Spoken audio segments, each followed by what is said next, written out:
materinya biar kelihatan. Baik. Kelihatan semuanya, Bapak Ibu semuanya ya. Jelas ya. Ya, jelas. Sebentar. Nah, baik. Apa itu berpikir ya? Tafakur itu dalam bahasa Arab diambil dari kata pakaro allati tadulu kama yaqul Ibnu Faris mi'jam maqayyis lugah, beliau pengarang begitu. Alat taraddudil qalbi fi syai'. Ya, taraddud itu bolak-baliknya hati terhadap sesuatu.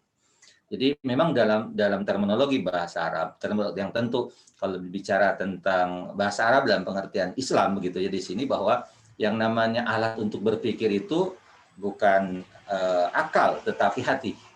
Karena hati sebagai apa? Sebagai sultannya. Karena akal itu adalah seperti apa? Kalau akal itu kalau sering digambarkan oleh para ahli itu, kalau hati itu ibarat raja, kalau akal itu ibarat penunggang kuda yang diatur oleh raja pergerakannya. Kemudian kita mengenal dalam bahasa Al-Quran itu ada fuad. Fuad. Kalau fuad itu lebih kepada perasaan gitu ya, perasaan. Yaitu bagaimana interaksi dia dengan lingkungan, sehingga lebih kepada perasaan. Itu ibarat kudanya begitu ya, itu ibarat kudanya. Maka yang benar itu adalah hati mengendalikan pengendara kuda. Pengendara kuda itu mengendalikan kuda, gitu kan gitu. Jangan terbalik begitu ya. Kalau kuda yang mengendalikannya adalah mohon maaf, penunggang kuda dikendalikan oleh kuda, itu yang akan bahaya, gitu kan itu ya. Nanti hati pun akan mengikuti ke sana kan gitu kan itu. Ya itu makanya kenapa yang disebut itu taraddudul qalbi begitu ya, bolak-baliknya hati fisai tentang sesuatu begitu ya itu. Yuqalu dikatakan tafakkara idza raddada qalbahu mu'tabiran, apabila bolak-balik hatinya untuk mengambil pembelajaran ya begitu. Kan biasanya kalau kita melihat selintas itu biasanya tidak ada yang kita bisa petik ya, tetapi kalau kita berpikir, bertafakur, berulang-ulang gitu ya, kenapa itu terjadi? Nih, disitulah kita akan bisa mengambil pembelajaran, disitulah kita akan mendapatkan sesuatu yang luar biasa begitu ya itu. Maka para ulama mengatakan bahwa secara istilah berpikir itu adalah sarful qalbi, tasarruful qalbi ya, tindakan hati ya, tindakan hati gitu ya, fi ma'anil asya, berkait dengan makna segala sesuatu, lidarki al-matlub, untuk mengetahui apa yang diharapkan gitu ya. Jadi sebagai sebuah contoh misalkan kalau kita melihat misalkan ya, kenapa Allah Subhanahu wa taala di dalam Al-Qur'an wa ahallallahu al-bai', mengapa menghalalkan jual beli. Kalau kita ngelihat ke pasar gitu, orang bertransaksi. Kalau orang yang tidak bertafakur itu bertransaksi aja, datang ke pasar, dia beli apa yang dia butuhkan ya. Beli sayuran, beli daging gitu kan itu. Atau hanya sekedar sightseeing gitu, orang melihat aja begitu ya, melihat diskon gitu ya. Datang ke mall kan gitu aja. Tapi kalau orang bertafakur, dia akan mendapati sesuatu yang luar biasa.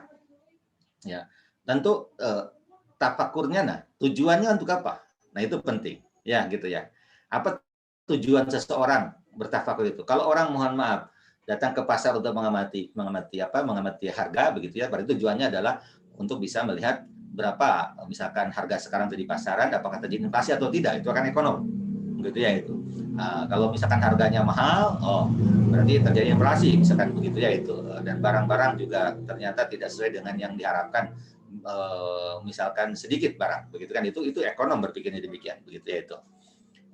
Kalau bapak-bapak melihatnya dari aspek apa? Ada aspek, waduh biaya tambah mahal nih, kan gitu ya. Dan ibu-ibu misalkan begitu ya itu. Tapi kalau orang beriman, ketika dia masuk pasar, kemudian ia mengamati bagaimana proses transaksi yang terjadi, yaitu dia akan paham bahwa ketika mohon maaf terjadi kelangkaan, maka sebenarnya yang ngatur adalah Allah. Karena boleh jadi ya dulu petani mungkin untungnya dikit, sekarang karena barangnya terbatas maka harga jadi naik, maka petani dapat keuntungan lebih. Disitulah kita berpikir bagaimana Allah membagikan rezeki.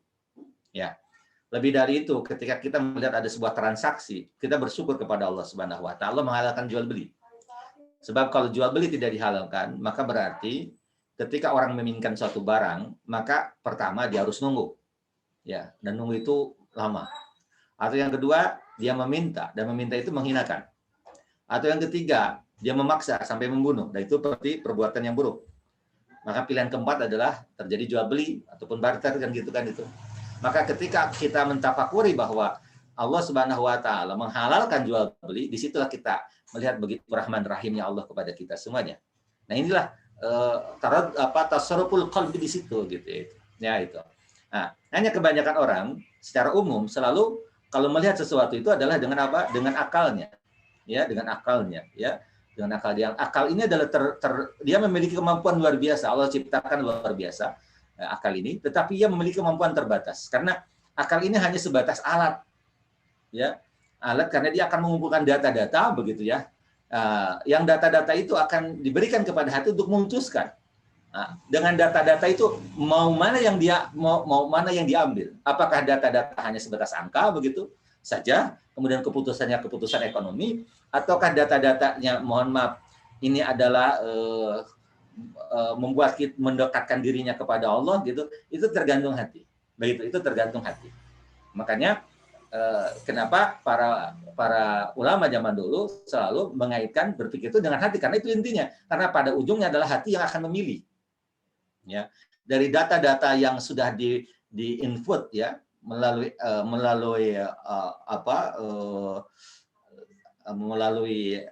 akalnya begitu ya, informasi-informasi yang masuk. Nah, itu dikelola begitu ya. Kemudian nanti hati akan memutuskan mau yang mana ini kan gitu. Itu ya itu. Nah, makanya di dalam Al-Qur'an Allah Subhanahu wa taala menisbahkan bahwa fungsi berpikir itu, fungsi hati itu adalah untuk memahami dan memikirkan berbagai macam hal, begitu kan gitu ya. Makanya di dalam Al-Qur'an surat Al-Hajj yang tadi disampaikan ya, afalam yasiru fil ardh, maka apakah mereka tidak berjalan di muka bumi ini? Fatakuna lahum, maka mereka mempunyai hati, qulubun hati yaqiluna biha, yang dengan itu mereka dapat memahami. Ya, jadi fungsi hati itu adalah untuk berpikir, untuk memahami apa sebenarnya yang terjadi.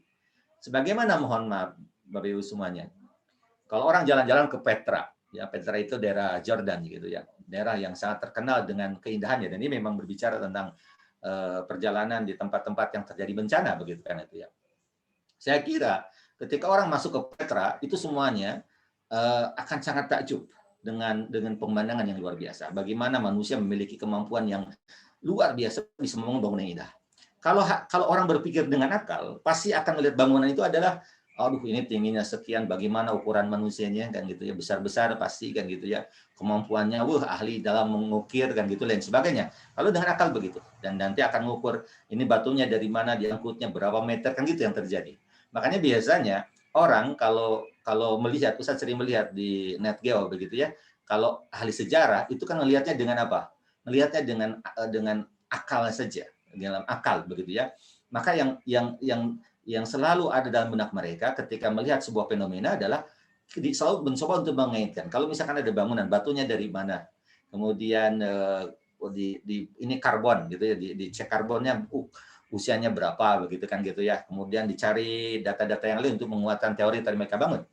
Tapi bagi kita orang beriman, kita melihat sesuatu itu tidak dengan akal. Akal itu memang itu penting karena akan memberikan inputan, tetapi untuk mengolahnya supaya itu menjadi putusan yang akan membuat kita memahaminya itu pakai hati, gitu ya. Maka ketika melihat Petra yang begitu indah, maka yang paling kuat dalam pikiran kita adalah Allah Subhanahu wa taala menciptakan satu kaum yang memiliki kemampuan yang luar biasa, tapi karena mereka kufur kepada Allah, mereka itu dicabut nikmatnya, begitu ya. Mereka akhirnya meninggalkan kota tersebut, begitu, dan mereka tidak bisa hidup. Padahal sebelumnya mereka adalah negara yang subur makmur, pengairan yang luar biasa, kemudian teknologi yang luar biasa pada saat tersebut, tapi mereka kufur, akhirnya dicabut nikmatnya oleh Allah Subhanahu wa taala. Maka berarti kita harus ambil pelajaran, jangan melakukan hal yang sama agar tidak terjadi bencana yang sama, dan gitu. Itulah berpikir dengan hati. Tapi kalau berpikir dengan otak, dengan akal, mohon maaf, itu hanya akan sebatas kepada informasi-informasi yang sifatnya duniawi kan itu tujuannya gitu ya. Ya, tidak kepada hakikinya begitu kan gitu. Ya, gitu. Makanya kata Allah, au adanu yasmauna biha. Atau telinga yang dia mendengar dengannya. Fa innaha la ta'mal absar. Nah, karena sesungguhnya bukanlah mata itu yang buta, walakin ta'mal qulubul lati fis sudur, tetapi yang buta adalah hati yang ada di dalam dada. Hati itu kan mohon maaf, hardware-nya kan jantung, tapi software-nya adalah qalbun itu. Gitu ya. Kalau hatinya buta, maka yang bergerak hanya apa? Hanya akalnya saja. Ya, itu dia merangkum informasi ya. Karena otak fungsinya diberikan tugas oleh Allah itu kemampuan untuk merekam data. Ia berinteraksi dengan lingkungannya, maka otak kita akan merekam data tersebut. Gitu ya itu. Setiap melihat sesuatu masuk ke otak kita, melihat sesuatu masuk ke otak kita, melihat sesuatu masuk ke otak kita. Gitu kan gitu. Maka mendengar sesuatu direkam, melihat sesuatu direkam oleh otak kita, kan gitu ya. Tetapi nah hatilah yang akan mengambil keputusan. Gitu kan gitu ya. Dengan data-data yang ada itu. Nah, itulah yang harus ada dalam keseharian kita, ya gitu. Sehingga apa? Sehingga inilah yang akan membuat kita bisa lebih dekat dengan Allah Subhanahu wa taala. Gitu ya itu. Maka Ibnu Qayyim al-Jauziyah mengatakan aslu khair wa syarri min qibalit tafakkur, kata beliau. Ya. Asal atau sumber keburukan dan kebaikan itu biasanya jadi dari proses berpikir. Ya. Fa innal fikra, karena berpikir itu adalah mabda'ul iradah. Awalnya permulaannya keinginan wa talab dan tuntutan. Fi zuhdi wa tarki, baik masalah zuhud atau masalah meninggalkan, wal hubi wal bughdhi, membenci atau mencintai. Itu semuanya dari berpikir gitu ya. Orang kan tidak mungkin ujug-ujug misalkan orang mungkin ujug-ujug membenci kan. Orang nggak mungkin ujug-ujug ujug-ujug mencintai, pasti ada proses proses berpikir kan gitu ya. Gitu, dari proses berpikir itu gitu ya. Makanya kata beliau, wa anfa'ul fikri al-fikru fil masalihil ma'ad. Berpikir yang paling bermanfaat adalah berpikir tentang kemaslahatan nanti tempat kita kembali di akhirat. Wa fi turuqi istilabiha, dan bagaimana cara-cara untuk bisa meraihnya, gitu ya. Wa fi dab'i mafasadil ma'ad, dan bagaimana kita berpikir untuk menolak kerusakan-kerusakan, bahaya-bahaya nanti di akhirat kelak. Wa fi turuqi istimbaiha, dan juga bagaimana cara-cara untuk menjauhinya.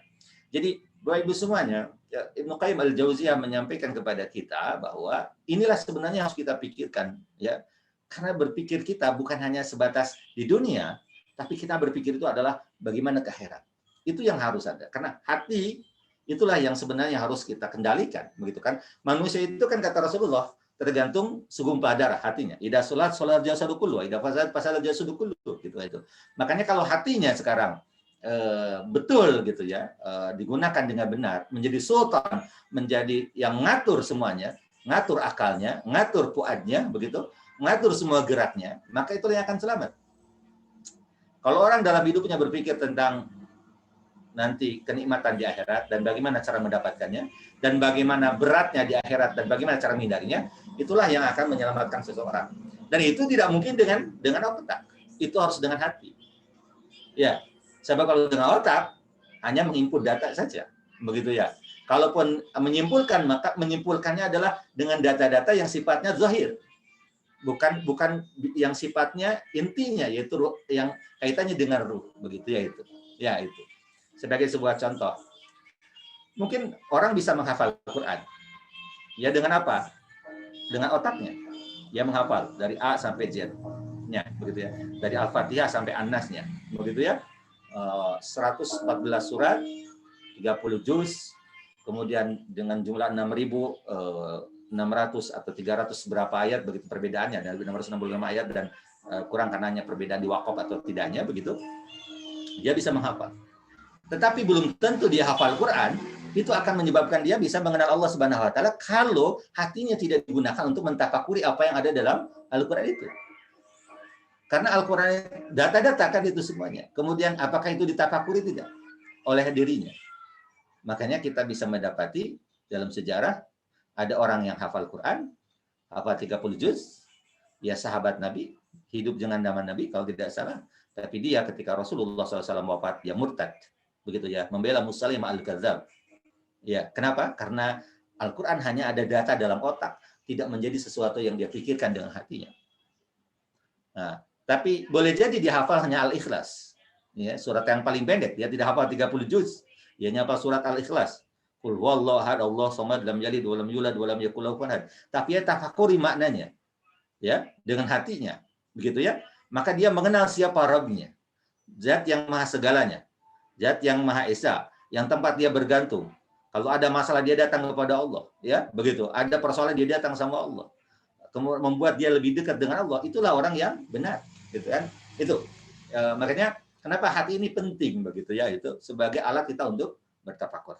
Nah, Bapak Ibu semuanya, di dalam Al-Qur'an Allah Subhanahu wa taala menyampaikan kepada kita tujuan tafakur. Yang pertama, dalam Al-Qur'an surat Al-An'am ayat 75, wa kadzalika nuri Ibrahim malakutas samawati wal ard wal yakuna minal muqinin. Dan demikianlah kami perlihatkan kepada Ibrahim tanda-tanda keagungan kami yang terdapat di langit dan bumi. Kami memperlihatkan kepadanya agar dia termasuk orang yakin. Jadi bertafakur itu adalah untuk yakin ya terhadap kemahakuasaan Allah Subhanahu wa taala. Nabi Ibrahim diperlihatkan kepada beliau bintang, hada rabbi, ketika falamma falqala bil afli. Kemudian melihat matahari, hada akbar. Ya, melihat matahari maka matahari hada rabbi hada akbar. Ini Tuhanku, ini adalah. Ketika hilang, Nabi Ibrahim meminta perlindungan kepada Allah dari perbuatan musyrik melihat itu. Sampai akhirnya ini wajah tu wajhi alladzi fataras samawati wal ard. Sampai kepada kesimpulan bahwa aku menghadapkan wajahku pada yang menciptakan langit dan bumi. Itulah proses berpikir dengan hati, gitu ya. Awal itu dengan akal, karena melihatnya apa, bintang begitu indah, begitu, wah ini Rabb yang harus disembah, gitu. Ternyata indah hilang, gitu ya. Akal tidak bisa memahami kenapa itu hilang waktu itu. Ya, kemudian melihat matahari besar, wah yang besar ini lebih keren nih, kan gitu kan, dengan akal, gitu kan? Nah itu ternyata hilang juga, aduh hilang juga. Lihat buat bulan begitu kan juga sama, gitu ya. Tapi hati, nah ini hati ketika melihat itu semuanya, hati bisa mengambil sebuah kesimpulan bahwa sesuatu yang hilang tidak mungkin menjadi ilah. Yang ilahnya adalah bukan itu semua yang dikatakan tadi indah, dikatakan itu besar. Tapi yang menjadi ilah adalah menjadi yang Tuhan adalah siapa? Allah yang menciptakan itu semuanya. Nah itulah hati itu sampai ke situ gitu Bapak Ibu semuanya ya, begitu ya. Gitu. Makanya ini adalah proses olah batin kalau orang mengatakan kan gitu ya. Gitu. Makanya harus menjadi salah satu ibadah yang harus kita lakukan. Kita zikir, tapi zikir kita juga harus dengan hati. Ya gitu, berpikir ya. Kalau orang mengucapkan alhamdulillah, segala puji bagi Allah. Bayangkan, tafakuri, banyak nikmat yang Allah berikan kepada kita. Sehingga alhamdulillah kita jadi bermakna. Sebagaimana, mohon maaf Bapak Ibu semuanya ya, kalau kita melihat ada orang yang minta-minta, kemudian betul yang minta-mintanya bukan pekerjaannya, gitu, karena dia kebutuhannya gitu ya. Dia minta bantuan sama kita. Kemudian qadarullah kita sedang memiliki uang untuk menolong orang tersebut. Ya.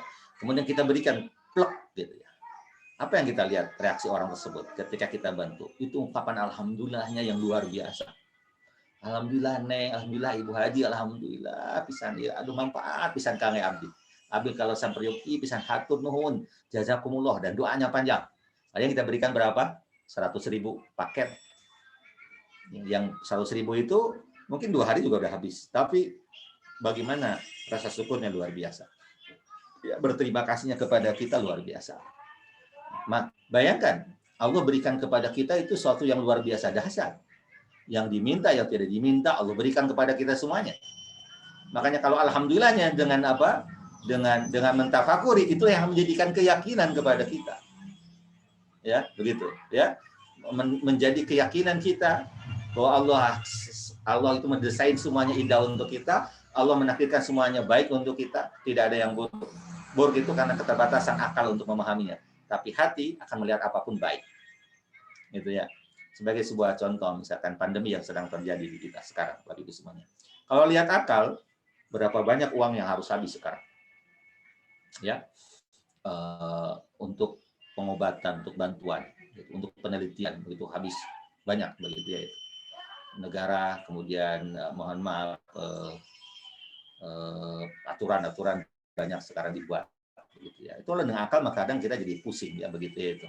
Dulu begini, sekarang begini, sekarang begitu. Akal itu karena terbatas Bayu semuanya. Jadi terkadang jadi pusing gitu ya. Gitu ya. Gitu. Tapi kalau dengan hati kita bisa melihat perjalanan ini semuanya. Kita bisa merasakan bahwa pandemi ini adalah pengingat dari Allah Subhanahu wa taala berkait dengan semakin tuanya dunia kita ini, semakin rentannya kita manusia, dan di balik apa yang Allah ujikan kepada kita banyak kebaikan-kebaikan yang luar biasa. Ya, kebaikan luar biasa apa? Lapisan ozon yang dulu mungkin 20 tahun yang lalu, bahkan mungkin 15 tahun yang lalu, para ulama berpikir bagaimana nambalin lubang ozon.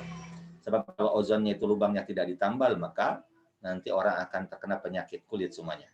Tapi sekarang apa yang terjadi? Lubang ozonnya dengan sendirinya pulih. Kenapa? Karena manusia tidak lagi menggerakkan pabrik-pabriknya, begitu kan gitu ya.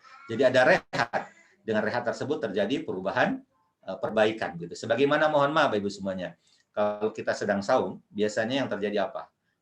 Sel-sel yang mati itu kan diganti kan gitu, seperti begitulah ya gitu ya. Istirahat itu jadi sel-sel yang mati itu diganti. Sama dengan alam ini. Ketika manusia beristirahat dari aktivitasnya, maka alam dengan izin Allah Subhanahu wa taala, qadarullahnya begitu ya, sunatullahnya demikian, alam pun memperbaiki dirinya sendiri, begitu ya itu. Tentu dengan izin Allah Subhanahu wa taala. Sehingga apa? Lapisan ozon tertutup. Udara bersih lagi ya. Jakarta yang selama ini gelap gitu ya. Kalau kita naik dari puncak Monas, sekarang bisa ngelihat Gunung Salak bisa kelihatan, lautan bisa kelihatan, begitu kan gitu. Kenapa? Karena langitnya cerah, tidak ada lagi asap yang mengotori langit kan. Itu kalau orang dengan hati gitu. Tapi kalau dengan akal, maka akan capek gitu Bapak Ibu. Kalau orang bisnis, mohon maaf Bapak Ibu semuanya. Kalau ibu bapak semuanya jadi pebisnis, kemudian ukurnya dengan pikiran, capek. Ya, betul tidak? Ya. Jadi pekerja kalau dengan pikiran capek mikirnya, udah kerja gaji dikit, betul tidak? Ya, gitu. Padahal effort kita luar biasa, gitu ya. Pasti capek. Tapi kalau dengan hati tidak, ya. Betul. Yang kita dapat adalah segini, tetapi hati kita merasakan kenyamanan. Kenapa? Karena inilah pengabdian kita kepada Allah Subhanahu wa taala lewat keahlian yang dimiliki. Sehingga Pak tenang menjalaninya, ya. Gitu. Dan dengan hati kita yakin bahwa siapapun manusia, siapapun makhluk di alam dunia ini, ada yang menjamin, ada yang menggaransinya, itu Allah. Tugas dia adalah berikhtiar, tugas dia adalah bergerak dan mengaitkan semuanya kepada Allah Subhanahu wa taala, Allahus Samad. Nah, itulah makanya ditambah yakin bayu semuanya, ya begitu ya. Ya itu. Jadi tafakur itu akan melahirkan keyakinan, gitu ya itu. Maka jangan selalu dengan otak. Kalau dengan otak itu stres. Ya.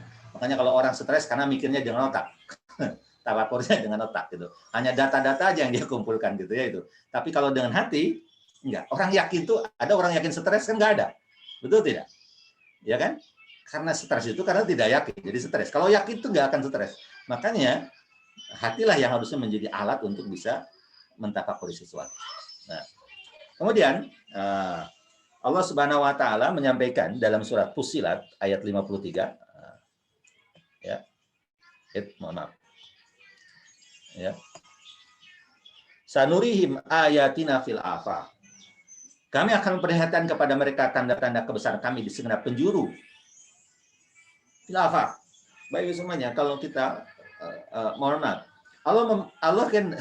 Allah memperlihatkan tanda kuasanya di seluruh, betul tidak? Langit, bumi, bintang. Banyak ahli yang mentafakuri, ya, banyak ahli yang mentafakurinya. Tapi kebanyakan mentafakurinya dengan akal. Maka kalau dengan akal,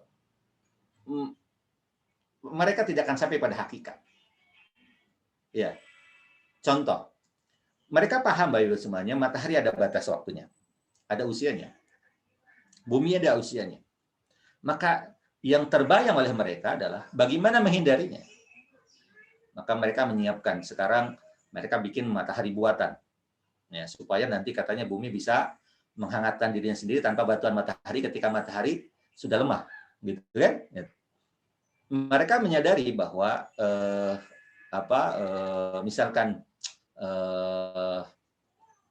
manusia itu akan mati, tapi mereka hanya berpikir ya mati itu di mana. Maka yang mereka pikirkan adalah bagaimana menyiapkan tempat pemakaman yang bagus, yang indah begitu ya gitu. Walaupun berjuta-juta bahkan ratusan juta mereka beli. Hanya sampai di situ. Tapi kalau kita orang beriman tidak di situ. Kita melihat bagaimana besarnya ciptaan Allah Subhanahu wa taala, begitu ya. Maka yang dalam hati kita Allah menciptakannya luar biasa indah begitu ya. Dan ini semua tidak begitu saja terjadi, ya, bukan karena apa random gitu ya, karena bukan acak tapi ada yang mengaturnya, maka annahu hatta yatabayyana lahumul annahu sampai jelas bahwa Al-Qur'an itu dan Allah itu adalah benar gitu, al-haq kebenaran gitu ya. Bahwa apa yang Allah sampaikan dalam Al-Qur'an itu benar dan Allah itu adalah maha benar kan gitu. Wa fi anfusihim dan dalam diri kita gitu. Dan Allah tunjukkan kekuasaan Allah itu dalam diri kita semuanya. Luar biasa gitu Bapak Ibu semuanya. Orang mohon maaf kalau dengan akal hanya sebatas melihat bahwa manusia itu luar biasa, diciptakan ya. Diciptakan atau manusia adalah makhluk yang luar biasa. Bahkan mereka nggak percaya ada yang menciptakan manusia kan gitu. Nah, dengan akal mereka menganalisa begitu ya semuanya begitu kan itu aja ya. Kan bagaimana mungkin ya evolusi itu membuat orang jadi luar biasa ini kan itu. Mungkin kalau hanya mohon maaf dari duduk berjalan oke. Tapi mohon maaf manusia dengan kemampuan yang luar biasa, kemudian itu hasil evolusi, hasil acak gitu kan, itu sesuatu yang secara akal pun sebenarnya itu mustahil. Tapi itulah manusia, gitu ya.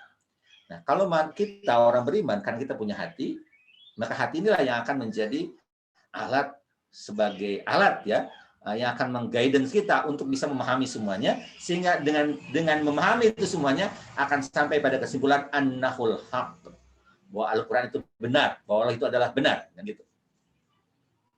Ya, makanya Bapak Ibu semuanya, kita bisa melihat para ahli, ya, ilmuwan sekarang banyak yang masuk Islam, ketika mereka membukakan hatinya, gitu ya. Kalau mereka buka hati mereka, alat data-datanya mereka sudah banyak kok, otak mereka sudah luar biasa dipenuhi dengan data yang luar biasa, begitu ya. Tinggal mereka dapat di switch saja, oh ya. Kalau hatinya dibukakan oleh Allah Subhanahu wa taala, mereka akan yakin, bahkan jauh lebih yakin dibanding orang yang mohon maaf hanya belajar agama, kemudian mohon maaf belajar biasa gitu ya, gitu. Dengan mereka yang betul-betul mereka memahaminya dengan ilmu gitu ya. Mereka sudah dapat datanya, tinggal hatinya dibukakan aja oleh Allah. Set, masuk semuanya luar biasa. Kita tahu Bapak Ibu semuanya seorang contoh ya, Tejaten ya. Nama juga susah itu Tejaten ya, seorang ahli dokter spesialis kulit orang Thailand begitu ya. Dia masuk Islam karena menurut dia yang bisa merasakan panas itu adalah kulit. Kalau kulit manusia itu dihilangkan ya, maka tinggal daging itu tidak akan merasakan apapun. Karena merasakan panas, dingin itu kulit kita. Makanya biasanya mohon maaf Ibu semuanya, kalau kita ingin mengukur panas atau dingin kan dengan kulit ya, betul tidak? Kalau ibu-ibu biasanya pakai apa? Pakai siku yang kita set, oh ya gitu ya itu. Atau pakai kaki kita kan set gitu ya. Oh ini dingin langsung kan gitu, diangkat lagi kan gitu ya itu. Kan sebenarnya bukan kakinya tapi apa?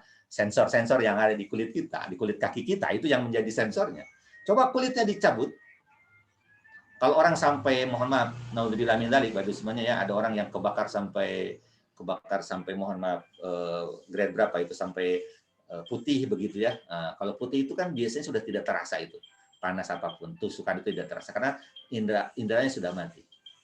Al-Qur'an mengatakan wa badalnahum juludan ghairaha liyadzuqul adzab. Wa badalnahum, kami akan gantikan mereka di neraka kelak juludan ghairaha, kulit yang lain, liyadzuqul adzab, supaya mereka merasakan sakitnya siksaan. Karena orang kafir berpikir bahwa kalau mereka masuk neraka dibakar sampai habis selesai kan gitu. Tapi kata Allah, badalnahum juludan, kami ganti kulit mereka. Coba. Kenapa nggak diganti dagingnya? Kenapa nggak diganti tubuhnya? Tapi Allah sebutkan ganti kulitnya, kata Allah. Dan itu baru diketemukan abad sekarang gitu Bapak Ibu semuanya, bahwa itulah rahasia yang Allah sampaikan kepada kita. Dalam diri kita itu baru dari kulit, belum dari yang lainnya. Semakin kita membuka tubuh kita ini, ya, semakin kita menganalisa semuanya. Nah, kalau kita pakai hati, akan sampai hatta yatabayyana lahumul annahul haq, akan sampai kepada kebenaran, meyakini aku adalah benar dan meyakini adalah Allah Maha benar gitu.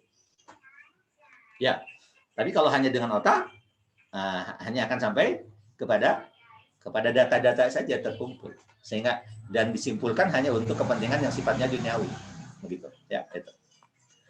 Baik, Imam Al-Ghazali mengatakan Bapak Ibu semuanya dalam Al-Ihya, kasul hasri fi kitabillah ta'ala ala tadabbur, ya. Dalam kitab Allah banyak sekali perintah atau motivasi untuk tadabbur, memahami, wal iktibar, mengambil pelajaran, wan nazar, memperhatikan, wal ibtikar, berpikir. Makanya seringkali afala yatadabbarun, ya'tabirun, afala yanduruna ilal ibili kaifa khuliqat, afala tatafakkarun, ya, gitu. Seringkali ungkapan ada sekitar 7 istilah ya kalau tidak salah yang dipakai di dalam Al-Qur'an. Afala taqilun, ya, gitu ya. Wala yakhfa, kenapa perintah itu begitu berulang? Wala yakhfa annal fiqra, ini tidak diragukan lagi bahwa berpikir itu adalah huwa miftahul anwar. Itulah kunci cahaya. Jadi kalau kita ingin mendapatkan cahaya, banyaklah berpikir. Ya. Bukan ngalamun. Kalau ngalamun, orang melamun itu bukan berpikir, ya, kosong dari apapun, itu namanya ngalamun. Kalau berpikir itu berarti data-data yang ada diolah. Nah, ya itu. Yang masuk itu diolah dengan hatinya, gitu kan itu. Wa mabda'ul istibsar. Nah, dia awal dari istibsar, bisa melihat sesuatu dengan jelas. Permulaan istibsar. Jadi kalau kita ingin melihat sesuatu dengan jelas, gunakan pikiran kita. Wa huwa syabakatul ulum wa masidatul ma'arif wal fuhum. Syabakatul ulum, dia seperti jaring-jaring ilmu, gitu ya. Seperti seperti apa? Kalau internet kan World Wide Web ya, syabakah itu web. Jadi data-data itu banyak sekali kan gitu ya. Kalau orang bertafakur itu, kenapa? Karena masidatul ma'arif, sebagai masidah itu buruan ya gitu. Sebagai alat untuk berburu begitu kan, itu alat untuk memancing begitu ya. Dengan bertafakur itu luar biasa, karena sebenarnya Allah Subhanahu wa taala sudah memberikan kepada kita indera yang luar biasa gitu Ibu semuanya. Data-datanya sudah ada. Ya, banyak yang udah diinputkan di otak kita, tinggal bagaimana itu semuanya kita gunakan untuk bisa membuat kita yakin, membuat kita tahu dan bahwasanya Allah itu Maha benar, begitu itu. Wa aksarun nasi qad arafu fadlahu wa rutbatahu. Manusia kebanyakan sudah tahu manfaat dan keutamaan ini, walakin jahilu haqiqatahu wa samratahu masdahu. Tetapi kebanyakan mereka lupa hakikatnya, lupa buahnya dan juga sumbernya. Itu Bapak Ibu semuanya. Jadi memang inilah yang perlu kita luruskan gitu Bapak Ibu semuanya ya, begitu ya. Bertafakur itu dengan hati kita, bukan dengan akal kita, karena akal itu sebenarnya adalah hanya alat saja ya itu. Nah, gitu. Baik. Ada sebuah hadis ya riwayat Imam Bukhari ya, Rasulullah SAW suatu saat beliau sholat malam nangis begitu ya, kemudian ditanya oleh siapa, oleh Bilal bin Rabah begitu ya, Rasulullah kenapa Anda menangis, bukankah Allah sudah mengampuni dosa Anda yang semuanya yang dulu yang akan datang? Kata Rasul, afala akuna abdan syakura, tidak bolehkah aku menjadi hamba yang bersyukur? Kata Rasul, barusan turun ayat yang begitu berat, kata Rasulullah. Itu ayat surat Ali Imran ayat 190 sampai ujung ayat gitu ya. Khalqis samawati wal ardi wakhtilafil laili wan nahari la ayatil lil albab. Sesungguhnya dalam penciptaan langit dan bumi dan silih bergantinya malam dan siang terdapat tanda-tanda bagi orang yang berakal. Alladzina yadhkurunallaha qiyaman wa qu'udan. Orang-orang yang mengingat Allah sambil berdiri atau duduk. Wa ala junubihim sambil berbaring. Wa yatafakkaruna fi khalqis samawati wal ardi. Dan mereka mentafakuri penciptaan langit dan bumi. Rabbana, ya Tuhan kami, ma khalaqta hadza batila, Engkau tidak menciptakan ini semuanya sia-sia. Subhanaka, maksud Engkau, faqina adzabannar, maka jaga kami, pelihara kami dari siksa neraka. Sampai ujung ayat di ayat 120, ayat 200, mohon maaf, ya gitu ya, sampai 200 ayat, 10 ayat begitu, dan ini disunahkan dibaca bangun tidur atau ketika kita bergerak menuju Rasulullah liman walamnya fakar, yang Allah sampaikan di dalam Al-Quran. Di dalam Al-Quran berkait dengan apa yang Allah sampaikan penciptaan langit dan bumi gitu ya. Mentafakurinya tapi dengan hati, bukan dengan akal gitu ya. Kalau dengan akal hanya sampai kepada tadi kata Ustaz, ya, hanya mengumpulkan. Ya kalau dengan akal itu seperti otak buatan gitu Ibu semuanya ya. Otak buatan mungkin bisa menganalisa ya, tapi ya tidak bisa memutuskan. Ya begitu ya, tapi kita diberikan hati, karena hatilah yang menjadi sultan, jadi raja yang bisa memutuskan, gitu ya. Data-data yang ada diputuskan untuk bisa mengenal Allah Subhanahu wa taala, begitu Itu yang harus dilakukan oleh kita sebagai manusia. Begitu ya. Sampaikan kana Luqman yutilul julusa wahdahu katanya.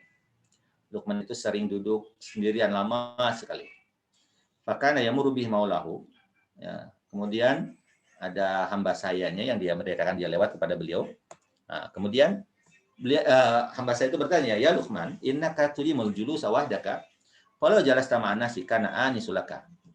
Wahai Luqman, katanya, kenapa engkau kalau duduk itu sendirian lama banget? Kenapa tidak duduk dengan orang-orang sehingga itu lebih menyenangkan begitu? Ya, kalau bergaul dengan banyak orang kan mungkin lebih kenal kita ya, begitu lebih nyaman gitu ya. Fayaqul Luqman, maka Luqman berkata, inna tulal wihdati afhamul lil fakri. Ya. Sungguhnya seringnya kesendirian itu akan lebih memudahkan untuk berpikir. Gitu. Jadi kalau orang sendirian gitu mentafakuri itu akan lebih mudah dibanding dengan banyak begitu orang. Watulul fikri dalun ala tariqil jannah, dan banyak yang berpikir itu menjadi dalil bahwa orang itu sedang menuju surga Allah Subhanahu wa taala. Gitu. Bapak Ibu semuanya, makanya ini menunjukkan bahwa harus ada dari hari kita yang kita gunakan untuk mentafakuri, ya, mempelajari, mentafakuri, sehingga tadi pada kesimpulan Allah adalah benar dan juga sampai kepada keyakinan gitu. Karena itulah yang menjadi amal para salafus saleh zaman dahulu ya. Ya begitu ya. Baik. Abdullah bin Utbah qala sa'atu Ummu Darda ya. Aku bertanya kepada Ummu Darda, "Maka Abdul ibadati Abi Darda?" Apa sih ibadah utama Abu Darda, seorang sahabat begitu ya. Ummu Darda itu istrinya begitu. Faqalat at-tafakkur wal ittiba. Banyak berpikir dengan hati dan mengambil pelajaran dari apa yang sudah berjalan begitu. Itulah Bapak Ibu semuanya ya. Terkadang ini yang sering diabaikan oleh kita. Perjalanan hidup kita kan sudah luar biasa ya Bapak Ibu semuanya. Kita semuanya sudah puluhan tahun kita tinggal diberikan kenikmatan oleh Allah Subhanahu wa taala. Kita tafakuri ya perjalanan kita ya yang bisa membuat kita bisa lebih dekat dengan Allah Subhanahu wa taala. Abi masuk gewe nuhun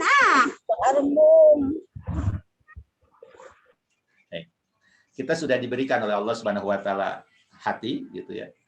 Dan kita sudah diucapkan iman gitu, alhamdulillah. Gunakan iman tersebut dan hati tersebut untuk kita banyak mentafakuri, banyak mengambil pelajaran dari apapun. Harus dari sudut pandang itu gitu semuanya gitu ya. Jangan hanya pakai logika saja. Kalau pakai logika kata Ustaz juga stres begitu, capek gitu ya. Tapi kalau pakai hati insya Allah semuanya akan terselesaikan gitu ya itu. Nah, terakhir apa itu fawaid tafakur? Sebagai tadi sudah disampaikan tujuan, sekarang apa faedahnya? Pertama, thariqun muwasilun ila ridwanillahi wa mahabbati. Bertafakur itu adalah jalan agar kita bisa mendapatkan keridhaan Allah Subhanahu wa taala dan rasa cinta dari Allah gitu ya itu. Makanya banyak bertafakur ya. Jadi kalau habis sholat sepertiga malam terakhir atau menjelang tidur kita bertafakur begitu semuanya ya. Memang kesalahan kita umat kita sekarang lebih banyak sibuk dengan dunia ya begitu ya. Jarang menyempatkan diri untuk mentafakuri ya, mengambil pelajaran dari apa yang sudah terjadi. Padahal semuanya kalau dia gunakan gitu ya. Yang kedua, kalau orang bertafakur itu adalah insyarahus sadri wa sakinatul qalbi. Itu akan membuat hatinya lapang dan tenangnya hati begitu ya itu. Karena tadi yang memikirkannya dengan hati. Kalau dengan hati itu kan memahami di balik semua fenomena, begitu kan itu. Ya dia tidak melihat zahirnya, tapi dia akan bisa memahami sampai di balik itu semuanya. Makanya hatinya jadi nyaman. Ya, begitu ya. Dadanya jadi lapang karena bisa menerima semuanya. Ya, walaupun pada saat-saat diuji dengan sesuatu yang berat, kalau dia menggunakan hati untuk mentafakurinya, maka akan sampai kepada ketenangan. Gitu kan gitu ya. Apalagi kalau diberikan kemudahan sama Allah. Gitu kan gitu ya. Tapi kalau hanya menggunakan pikiran, maka yang terjadi adalah selalu membanding-bandingkan. Ya, itu masalahnya kan. Pikiran itu kemampuannya salah satunya akal itu, mohon maaf Pak Ustaz, pikiran maksudnya akal itu kan selalu bisa mampu membanding-bandingkan. Nah, kalau udah membanding-bandingkan, hanya mohon maaf bukannya nyaman tapi nyaman tidak nyaman, gitu kan itu. Nah, yang ketiga adalah at-tafakkur yurisu al-khauf wa khasyah minallah azza wa jalla. Bisa itu bertafakkur itu akan menghasilkan rasa takut ya kepada Allah Subhanahu wa taala, khawatiran kepada Allah. Tapi rasa takut itu bukan takut kepada Allah itu bukan menjadi was-was. Justru takut kepada Allah itu tenang karena hidup kita menjadi ajeng. Hidup kita menjadi lebih tertata, lebih rapi gitu. Ya, itu Kak Beda dengan kita takut kepada selain Allah, itu yang membuat kita jadi was-was, khawatir, takut tidak punya uang, takut dipecat, takut bisnis rugi, takut. Nah, itu yang membuat jadi tidak nyaman, tidak tenang. Tapi kalau takut kepada Allah, hidup kita akan beres. Dia bekerja dengan benar, kita jualan dengan benar, tidak berani untuk korupsi, tidak berani untuk mengurangi timbangan gitu. Kenapa? Karena kita takut. Semuanya akan dimintai pertanggungjawaban. Kalau semuanya benar, pasti akan melahirkan apa? Kenyamanan, ketenangan seperti nomor 2 tadi. Gitu kan itu ya. Makanya penting gitu ya itu. Kemudian yang keempat, tafakur yurisul hikmah atau yuhyil qulub. Tafakur itu akan mewariskan hikmah begitu dan menghidupkan hati begitu ya itu. Jadi dengan banyak bertafakur, banyak ilmu-ilmu yang Allah hujamkan kepada kita. Begitu ya itu. Apalagi kalau kita mentafakuri firman Allah Subhanahu wa taala ya Al-Qur'an gitu Ibu semuanya. Coba ada luangkan waktu untuk mentafakuri isinya gitu Ibu semuanya. Jangankan dari maknanya, terjemahnya, huruf-hurufnya saja, jumlah hurufnya itu bisa menjadi sesuatu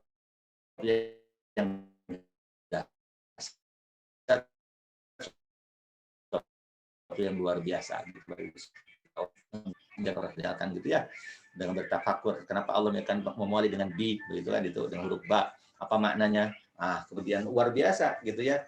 Ketika orang memahaminya dengan hatinya itu akan mendatangkan hikmah ilmu yang luar biasa gitu ya itu.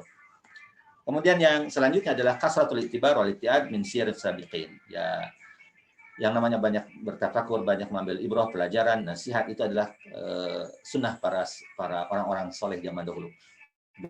Dari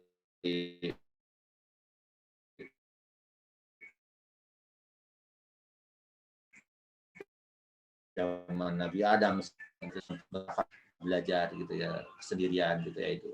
Kita malah terkadang suka ada ini orangnya sendirian stres ya tambah bang. Padahal bukan gitu ya. Sedang mentafakuri, sedang menggunakan hatinya, olah pikir, olah batin. Karena terkadang kesibukan ini, interaksi yang perlu banyak dengan orang kadang membuat hati kita kotor sehingga tidak pernah jelas lagi, sehingga yang menjadi data hanya data-data yang sifatnya dari otak gitu Bapak Ibu semuanya ya begitu ya. Tapi kalau kita mengurangi interaksi dengan manusia, bukan berarti tidak berinteraksi ya, kita lebih banyak berinteraksi dengan Allah, maka hati kita akan lebih jernih, maka data-data yang ada akan kita gunakan untuk bisa membuat kita lebih dekat dengan Allah Subhanahu wa taala. Makanya yuhyil qalb, menghidupkan hati begitu ya itu ya. Itu ya. Beda dengan orang-orang yang selalu berinteraksi, terlalu ngaberingkan dia begitu ya. Nah, itu bisa jadi mengotori hati gitu ya. Makanya perlu ada waktu ya, ada momen ya dari kita yang memang harus kita gunakan untuk bertafakkur di situ.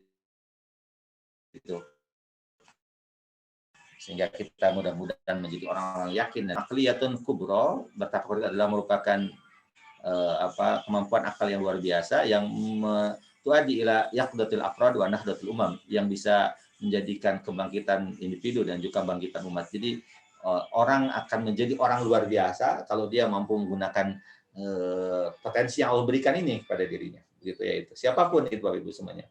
Saya kira pebisnis yang sukses kalau kita kaitan dengan bisnis karena mereka berpikir itu. Walaupun hanya sebatas urusannya dengan dengan akalnya semata begitu kan itu. Dia bisa melihat ternyata zaman sekarang ketika pandemi orang malas keluar, orang malas ke pasar, orang malas ini gitu ya. Nah, makanya jualanlah dia produk-produk makanan. Targetnya tentu tidak umum, tapi targetnya orang-orang yang gajinya tidak berkurang ketika masa pandemi ini. Misalkan targetnya adalah teman-teman di kantor, teman-teman ASN atau teman-teman di BUMN yang gajinya tidak turun ketika pandemi. Nah, gitu. Maka pikirannya banyak begitu ya, itu takut terpapar gitu kan gitu ya itu. Maka teleponlah gitu, pesenlah ya makanan gitu kan. Dan makanannya apa? Nah, karena kita tahu dari dokter dan sebagainya bahwa makanan yang bergizi kemudian mengandung A, B, C, dia bikin tuh makan itu dan disampaikan ke halayak, akhirnya banyak orang tertarik karena hasil tafakur gitu ya itu. Tapi kan hanya sampai tadi dapat untung dunia. Boleh jadi stres, capek kata Ustaz gitu ya. Tapi kalau dengan hati, nah gitu ya. Mungkin prosesnya sama, melakukan hal yang sama, tapi dengan hati dia berpikir ya Allah, alhamdulillah. Di tengah serba kesulitan, ya menurut orang mah bisnis itu turun, tapi disinilah kemahabesaran Allah Subhanahu Wa Taala. Allah hujamkan kepadanya ilmu untuk bisa berbisnis dengan hati, maka dia bisa sampai kepada keyakinan bahwa ini adalah kesempatan yang diberikan kepadanya untuk bisa melakukan kebaikan, setengah-setengah itu dia bisa bersedekah, bisa berinfak. Nah itu kalau melihatnya dengan apa? Dengan qalbun, dengan hati. Nah inilah Bapak Ibu semuanya yang harus kita lakukan dalam hidup kita, begitu ya, menggunakan hati. Karena iman itu kan tempatnya di hati, begitu ya, itu wi'aul. Karena hatinya wi'aul iman, tempatnya iman.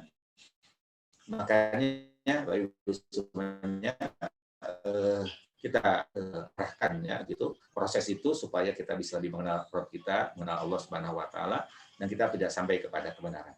Makanya harus punya harus ada dari waktu 24 jam yang Allah berikan kepada kita untuk bertafakur.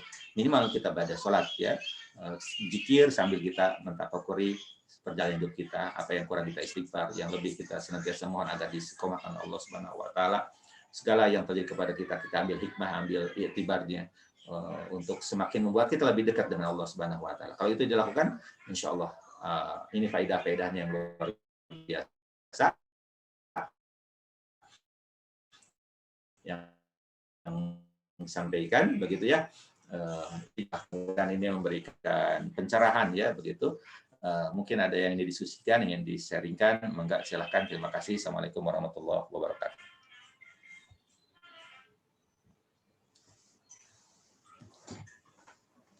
Begitu, ya, kepada para jamaah yang mau bertanya, silakan bisa langsung melalui chat ke Pak Ustadz langsung atau melalui Morobit juga, mangga silakan.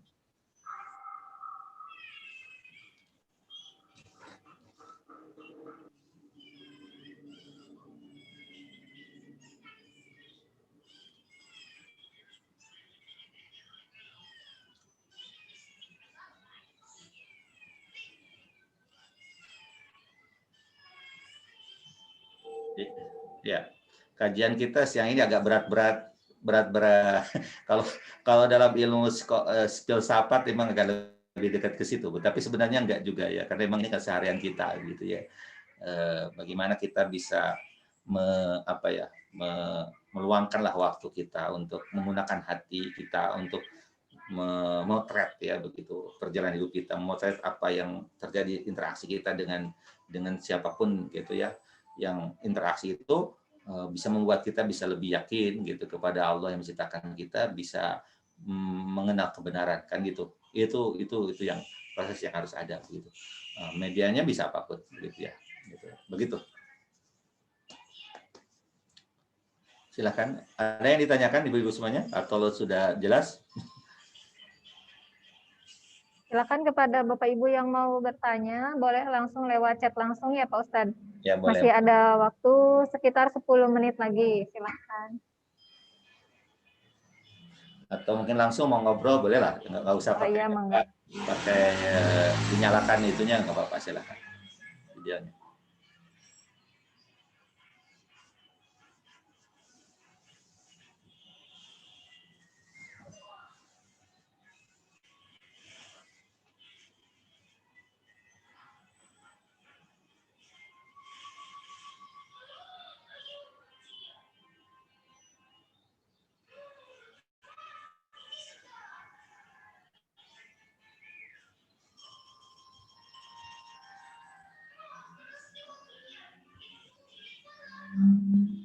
Sepertinya belum ada Pak Ustadz, atau mungkin dari Pak Ustadz boleh ada beberapa hal yang mau disampaikan lagi. Masih ada waktu sekitar 10 menit lagi.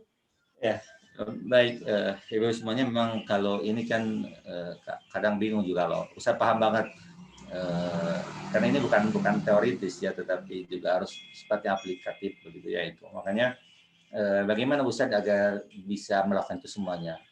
Maka bagi semuanya janganlah kita terlalu sibuk dengan dunia ya begitu. Jadi harus ada waktu kata Ustaz minimal pada sholat itu ya, pada sholat. Ya, makanya kenapa Rasulullah SAW menyampaikan, walaupun hadisnya sebagai mengatakan itu hadisnya lemah, tapi minimal hasan, yaitu barang siapa yang pada sholat subuh dia duduk, dia istighfar mengingat Allah. Itu kan mengingat Allah bukan hanya sebatas menyebut subhanallah, subhanallah, subhanallah pada sholat subuh ya, berjamaah di masjid, kemudian keluar dari masjid setelah sholat 2 rakaat. Ada yang menyebutnya isyraq, ada yang menyebutkan duha, maka dia pahalanya seperti haji dan umrah sempurna. Kenapa? Karena memang tafakur di situ, ya. Bukan hanya semata menyebut asma Allah subhanahu, tapi mentafakuri apa yang dia katakan, mentafakuri semua proses dalam hidupnya, sehingga lahirlah ucapan subhanallah itu betul-betul begitu ya, dari kesadaran. Alhamdulillah kesadaran, Allahu Akbar dari kesadaran, begitu kan gitu ya itu. Ya, begitu. Jadi bukan semata-mata lafaz begitu, tapi betul-betul ada makna di dalamnya yang hasil dari dia berpikir dengan hati, dengan akalnya begitu ya, dengan hatinya, bukan dengan akalnya semata. Akal itu hanya dijadikan alat untuk memotret, kemudian mengumpulkan data begitu ya. Yang mengolahnya itu adalah hati gitu ya, itu untuk bisa mengenal Allah Subhanahu wa taala, begitu kan itu. Yang Ustaz pahami itu begitu Bapak Ibu semuanya, yaitu makanya kenapa kita diberikan 5 waktu ini begitu ya. Ada pernyataan ini terkadang Ustaz juga agak aneh ya. Ini disampaikan oleh seorang pendeta di Amerika ya. Pendeta wanita dia mengatakan bahwa katanya gini, ketika dia bertanya ke jemaahnya, apa kata dia, inilah yang membuat hidup kita di barat ini stres karena terlalu banyak keinginan kita. Asyhadu alla ilaha illallah wa asyhadu anna Muhammadar Rasulullah. Gitu kan itu ya. Allah tujuannya. Coba. Nah, tapi namanya manusia, terkadang manusia itu sibuk. Memang dia tahu tujuannya Allah, tapi terkadang kesibukan lupa pada tujuan. Dalam Islam ada sholat. Sholatlah supaya orang bisa kembali kepada Allah, disadarkan kembali. Nah, makanya semuanya jadikan sholat itu sebagai kesempatan kita untuk bertafakur dengan hati. Gitu ya. Makanya afala yatadabbaruna al-Qur'an am ala qulubin aqfalha. Tidakkah mereka mentadabburi Al-Quran, atau hati mereka ada kunci menutup hati, hanya kepada hati. Kan itu yang bahaya. Tentu ya itu. Ustaz senang ketika masyarakat sekarang termotivasi untuk tahsin, termotivasi untuk tahfidz, itu luar biasa. Itu adalah amalan yang luar biasa banget. Tapi kalau itu sampai di situ, tidak sampai kepada pemahaman, itu juga akan bahaya. Itu ya. Mudah-mudahan kajian-kajian seperti ini adalah bagian daripada untuk memahami itu semuanya. Begitu ya Bapak Ibu semuanya. Ya, makanya harus ada ruang, ya ada waktu yang kita sisihkan dari hidup kita. Jangan terlalu capek memporsi diri ya untuk ngejar-ngejar dunia yang tidak akan pernah habis, yang tidak akan pernah kenyang, yang tidak akan pernah kita puas begitu ya. Maka sisakan waktu ya untuk kita bertafakur ya, untuk kita mentadabburi ya. Mau nggak waktunya terserah Bapak Ibu semuanya, mau siang mau malam gitu ya, mau ketika sedang sholat kalau memang ada waktu khusus itu silakan begitu ya. Insya Allah kalau itu menjadi kebiasaan kita, itu akan menjadi sesuatu yang sangat dahsyat gitu ya, sesuatu yang sangat luar biasa yang akan membuat kita tambah yakin, membuat kita jadi mengenal begitu ya Allah Subhanahu wa taala hak yang maha benar gitu, dengan firman-Nya maha benar, dengan semua janjinya begitu kan. Itu akan membuat kita sebagai pribadi pun akan luar biasa begitu ya, itu dan membuat hidup kita akan semakin jelas untuk bisa menjalaninya insya Allah ya. Tidak was-was, tidak paranoid, ya begitu, tidak punya banyak rasa takut karena dia gunakan hati untuk bisa mentafakuri apa yang terjadi pada dirinya. Saya kira itu teh dari Ustadz ya, mudah-mudahan ada manfaatnya ya. Baik. Ibu Pita, waalaikumsalam, ada pertanyaan ini boleh Ustadz baca ya, karena langsung Ustadz direct message-nya ya. Ustadz mohon izin bertanya, keluar topik, kenapa ya Pak Ustadz untuk bangun sholat tahajud banyak sekali godaan, padahal sebelum tidur selalu berniat dan berdoa sama Allah untuk minta dibangunkan di sepertiga malam, tapi ada saja waktu kelewat. Apakah banyak dosa di siang hari yang menjadikan sulit bangun di sepertiga malam? Jazakallahu khair. Iya betul ya Bapak Ibu semuanya ya. Memang bangun malam itu adalah pilihan dari Allah Subhanahu wa taala, manusia pilihan begitu ya dari Allah Subhanahu wa taala. Tidak semua orang bisa bangun malam walaupun dia berniat, walaupun dia ingin begitu ya itu. Gitu. Makanya mohonlah kepada Allah agar kita termasuk orang-orang yang dikuatkan, diistiqomahkan gitu ya. Makanya kalau ada malam-malam yang tidak bisa melakukannya, maka kita harus muhasabah, boleh, dan yakin itu karena dosa gitu ya. Ada ulama yang mengatakan sekali saja berbuat dosa 40 malam dia tidak bisa kenikmatan untuk bisa sholat malam katanya begitu ya. Makanya ketika kita sulit bangun malam, maka yang perlu kita evaluasi adalah dosa apa kita. Tentu dosa yang paling banyak adalah dosa kepada orang-orang di sekitar kita. Maka kita mohon ampun, mudah-mudahan Allah memaafkan kita diberikan kesempatan untuk bisa melakukan ibadah yang luar biasa ini gitu Ibu. Ya, begitu. Jangan boleh jadi karena itu, bukan karena lelah ya. Kalau boleh jadi sih karena lelah mungkin bisa begitu ya, itu karena lelah. Rasulullah pernah suatu saat kan kesiangan begitu ya, sholat subuh beliau kesiangan karena lelah, itu sehingga kita belajar bahwa sholat subuh siang bisa dilakukan gitu, karena Rasul pembelajaran bagi kita lelah habis perang begitu ya. Mungkin ada orang lelah karena bekerja, tapi kalau maaf dibuat sulit, tidak pernah sholat malam, nah itu dicabut kenikmatan, itu yang paling bahaya gitu ya. Itu makanya berbanyak istighfar sebelum tidur, mohon ampun, mudah-mudahan dimudahkan oleh Allah untuk bangun di sepertiga malam begitu ya itu. Nah untuk jaga-jaganya boleh sholat witirnya setelah sholat isya aja, witir setelah sholat isya, nanti malam harinya bisa kalau ada waktu kita bangun untuk tahajud, kalau ada waktu sisa gunakan untuk tafakur, yaitu ya untuk mereview gitu perjalanan hidup kita begitu ya, itu yang baiknya kita alhamdulillah gitu, puji Allah sebanyak-banyaknya begitu ya, yang kurangnya kita istighfar, kan itu kan istighfar dan alhamdulillah kan akan sangat bermakna kalau itu dari tafakur, betul tidak? Dan itu dilakukan di sepertiga malam terakhir gitu ya. Kalau misalkan masih bolong-bolong kita ya banyak tobat, banyak istighfar, mudah-mudahan kita dimudahkan oleh Allah Subhanahu wa taala. Terkadang kan sudah dibangunkan oleh Allah, tapi kita nggak bangun.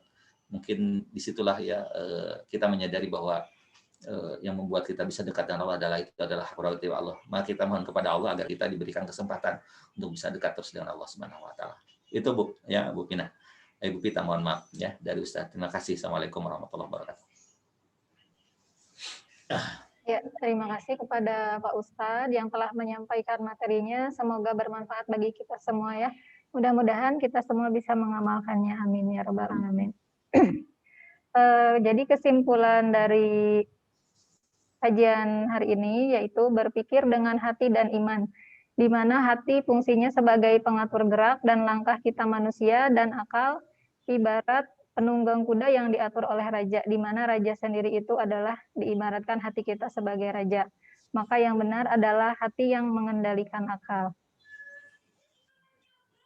Untuk informasi, bagi yang akan berdonasi untuk dakwah dan sosial dapat disalurkan melalui Bank Syariah Mandiri atau Bank Syariah Indonesia atas nama Yayasan Murabit Sinergi Umat dengan nomor rekening 71391144412.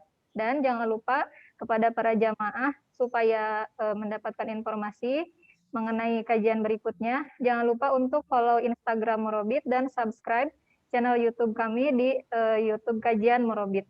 Kemudian informasi untuk kajian berikutnya yaitu dengan tema adab suami dalam rumah tangga bersama Ustadz Rahmat Wahyudin pada hari Jumat tanggal 12 Februari 2021 pukul 19.45 sampai dengan 21.00 waktu Indonesia bagian Barat. Nanti untuk linknya akan di-share oleh admin Murabit di grup WA. Jazakallah khairan kasiran kepada Pak Ustadz atas materinya. Mari kita tutup kajian kali ini dengan bacaan hamdalah bersama-sama. Alhamdulillahirabbil alamin. Subhanakallahumma wa bihamdika asyhadu alla ilaha illa anta astaghfiruka wa atubu ilaik. Selebihnya, kurang lebihnya saya mohon maaf. Terima kasih kepada para jamaah semuanya, kepada Pak Ustadz juga. Assalamualaikum warahmatullahi wabarakatuh. Assalamualaikum warahmatullahi wabarakatuh. Waalaikumsalam warahmatullahi wabarakatuh.